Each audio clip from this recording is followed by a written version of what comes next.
For years, we've dreamed of console-like gaming on a smartphone, but too many modern games are filled with microtransactions and unskippable video ads.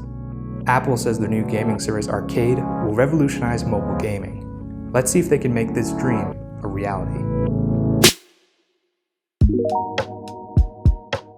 The platform went live as a part of the iOS 13 update. It is a subscription gaming platform that looks to integrate mobile and console gaming. Apple promised for $4.99 a month, you would have access to their entire gaming library, which currently has about 50 games.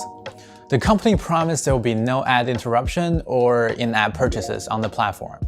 Apple would also sync your gaming progress across different devices. So enough talking, let's get the games going. First, we tried Oceanhorn 2, the sequel to the original Oceanhorn, which costs around $7 in the App Store. The iPad version lets you play with an Xbox controller. There's no noticeable lag in the controls, and it does feel a bit like playing a game on a console. However, when we tried our second game, Skate City, it wasn't how we imagined it would be. The graphics are just okay, and we're not a big fan of the UI.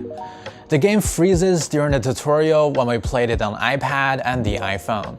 We would expect Apple to do a better job at gatekeeping, making sure all the games are good to go.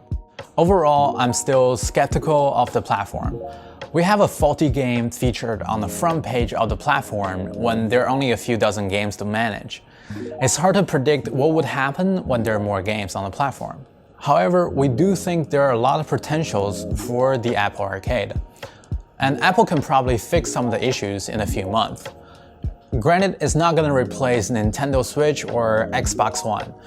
Apple Arcade is targeting casual gamers who don't plan to invest a lot into gaming. Compared to Nintendo or other console games, Apple's $4.99 a month price tag is much more appealing.